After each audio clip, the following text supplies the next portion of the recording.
O que encobre as suas transgressões jamais prosperará, mas os que as confessa e deixa alcança misericórdia. Provérbios capítulo 28, versículo 13. Olá, meus irmãos, muito boa noite a todos, que a paz de Deus esteja com você nesta hora, neste momento. Não saias daí sem antes receber uma palavra profética que Deus tem em direção ao seu coração.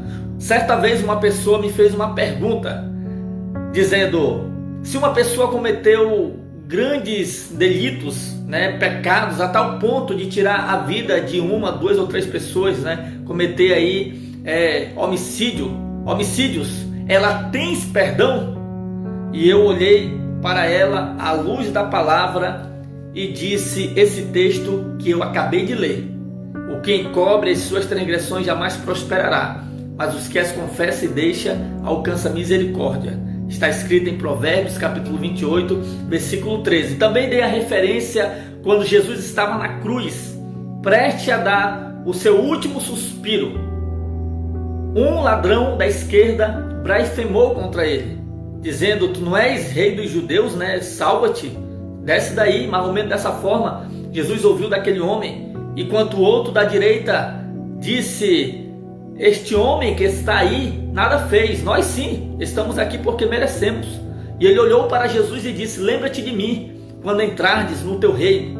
E o Senhor olhou para ele e disse: hoje mesmo estarás comigo no paraíso. Queridos irmãos, como pode um homem como aquele ladrão, com certeza passou a sua vida toda, desde quando ele se entendia por gente, se entendeu por gente, ele passou a vida toda ali, irmãos, errando, fazendo coisas que não agradavam a Deus, mas no último momento da sua vida ele confessou. Mas quem me garante, a pergunta que muitos também fazem, que se ele não tivesse morrido, ele não teria voltado às velhas práticas? Jesus conhecia o coração daquele homem, irmãos, viu que ele pedia perdão de todo o coração, e ele pediu misericórdia de todo o coração.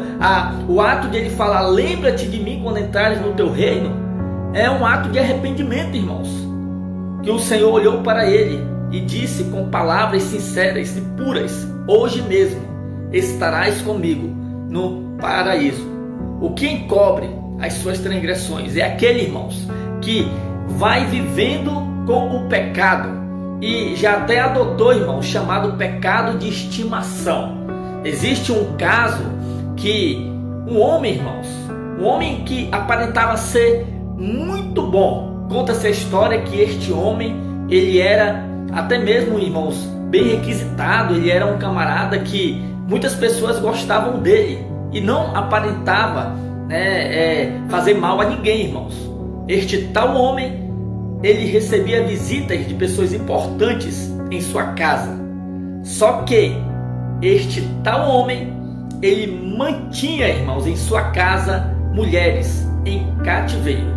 Essas mulheres não poderiam sair, irmãos, daquele lugar. Até mesmo um dos irmãos deste homem de sangue, um dos irmãos dele, frequentava a sua casa e não sabia do tal ato que aquele homem cometia. Ou seja, irmãos, o Senhor, quando Ele decide entrar em nossas vidas, Ele não quer, irmãos, entrar só em uma área das nossas vidas.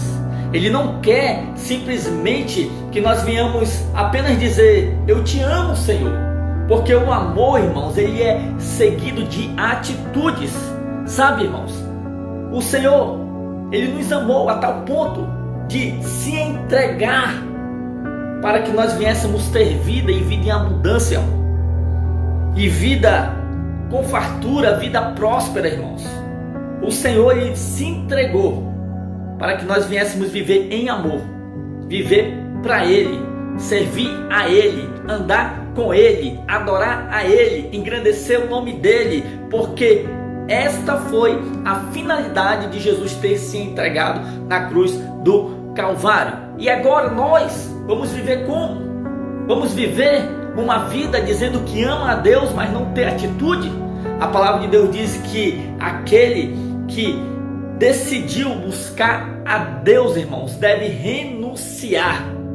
Como assim renunciar, irmãos? Porque qualquer que quiser vir a mim, tome sua cruz e siga-me. Porque qualquer que quiser salvar a sua vida, perdê-la-á. mas qualquer que por amor de mim perder a sua vida, salvá-la-á. Ou seja, irmãos, renunciar, tomar sua cruz e seguir. Sendo desta forma, nós seremos, irmãos, de fato perdoados e teremos as misericórdias de Deus a nosso alcance.